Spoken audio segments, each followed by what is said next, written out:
Dr. Fields, I'm here today to talk about bullying. There was a viral video that went around yesterday. And since then, there's been a lot that has come out about just what else happened. If you could just talk to me a little bit about what's your standpoint on it, you being over student affairs, and this is something that you all deal with all the time in this school district. We deal with bullying every day. I do want to say bullying will not be tolerated in the Savannah Chatham County Public School System. What we do is if a student alleges that he or she has been bullied, first thing we do is investigate. We document, investigate, and we take the necessary action. Sometimes the necessary action is dealing with the perpetrator, and sometimes it involves us removing the student and placing them in another school if that's their desire. But the bottom line is bullying is against the law and it will not be tolerated in our district. We take it very, very seriously. That's it. So similarly, that video yesterday, we got an email about a family that's having an issue at Windsor Forest Elementary School and said it went on for a couple weeks, and then they got in touch with you, got in touch with campus police, and it's getting handled. Does that feel good to know that? It does, because we're getting the word out, and we want the word and the message to be very, very clear, and that bullying will not be tolerated. And if anybody finds himself being victimized due to bullying, to please contact someone at their local public school, and if necessary, please contact us at the district level. My office will respond to it. We will deal with the student, we will deal with the family, and we will also deal with the school to make sure we're taking all necessary precautions. Because these are our children, and we don't want anything to happen to them.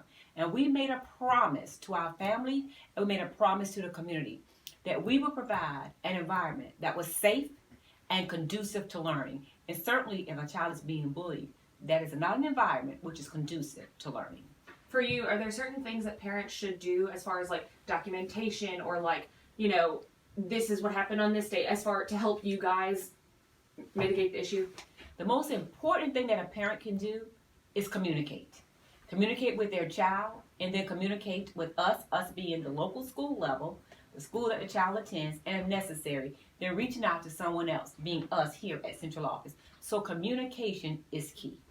Now, talk to me a little bit about what goes on in some of the schools. Like, how are some of these teachers trained to deal with bullying or to just deal with some of these situations, whether it's them trying to handle it in the classroom or them trying to bring it to a principal or to their family? We have ongoing training with all of our school staff. That's everybody that's employed with Savannah Chatham County Public School System, but specifically those who work within the school. The annual training includes making them aware of what the laws are, in addition to further expounding upon our policies and procedures. So ignorance will not be an excuse, because everybody's going to know exactly what to do. And what to do is first listen. Listen to the child that's telling you they are being victimized, and then investigate, document, and then we'll take the necessary precaution from there. In addition to that, we work very, very closely with our community service agencies. So for about 5 years now, we have offered a bullying summit. That's an annual event, and that event is coming up on January the 2nd of 2018 from 9 until 2 at the Mighty Age Museum, one of our collaborative partners, and it's free. And it's offered to our school board employees, but it's also open to the community as well. And we do have a special track for students. Now, this is something that you all have annually. This is something that you all have had for a while now. What do you all see that the school board, or at least the family or the teachers or anyone, is gaining from this actual summit? They're gaining knowledge. They know what the laws are. They know what they should do. They know who they should report the incidents to.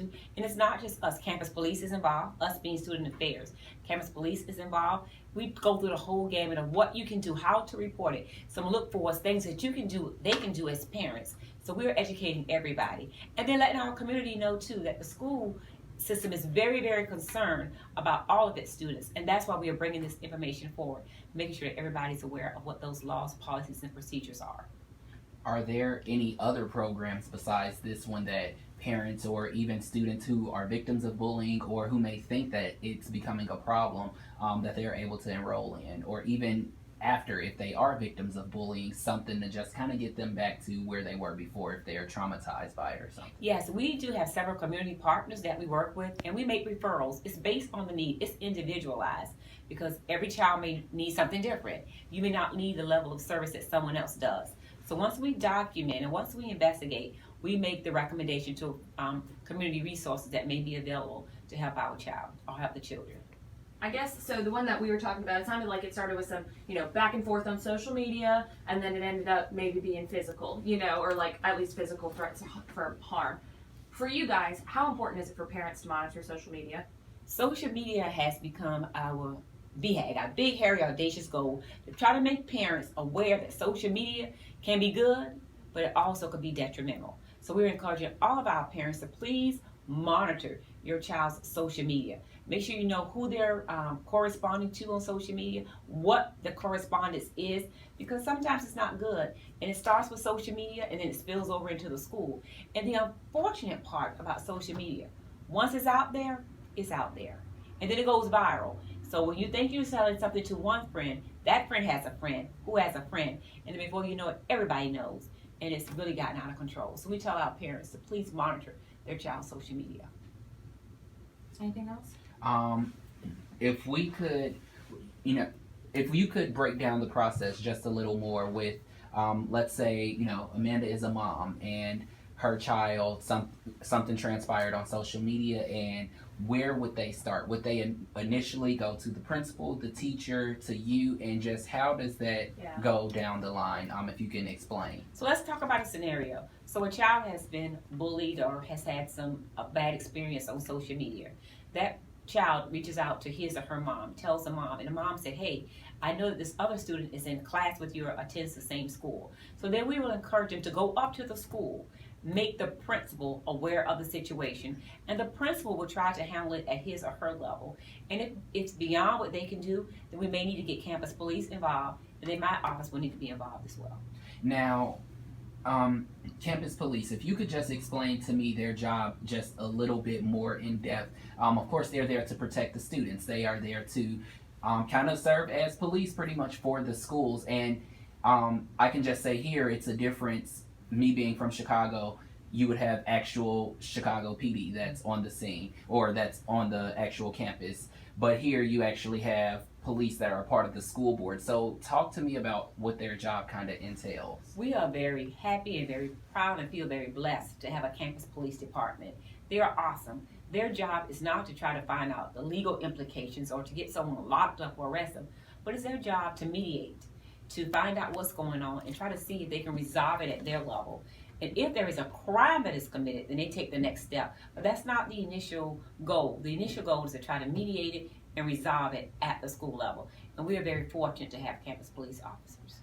Since you've been in your role here in student affairs, do you think that bullying is something that is looked at closely and something that is handled well to where you all don't have a lot of cases of it?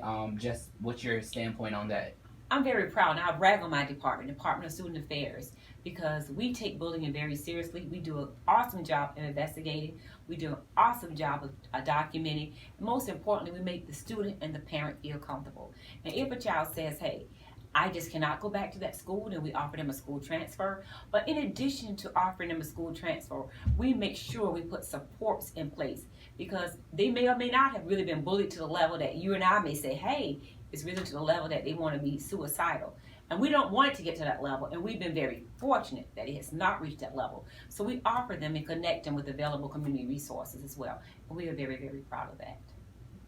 Anything else you think we should know? Other than if I had to offer some advice, I would have just one line I would like to yeah, say. We love advice for parents, for Right. children, anything. Yeah. So our advice to parents is please know your child. Be aware of the things that they don't say, because it's not always what they do say. But if you notice your child who is normally an extrovert now becoming an introvert, something may be going on. So watch the signs and symptoms of your child. Be very cognizant of that. And if you can't help your child, please reach out to school staff, to central office, and let us help. To those persons who may be perpetrators of bullying, what we want to say is, remember and practice the golden rule. Do unto others as you would have them do unto you. If you wouldn't want somebody saying something ill about you, please don't say it about someone else. If you want somebody to do something ill towards you, don't do it to someone else. So just be kind. We want our children to be kind. And for those persons who've been victimized, our comment is, please reach out for help. There are persons that care, persons that want to be responsive, persons that want to be supportive. So we say to our persons who've been victimized, you're not in it by yourself. There are persons that care about you and that really want to be there to support you.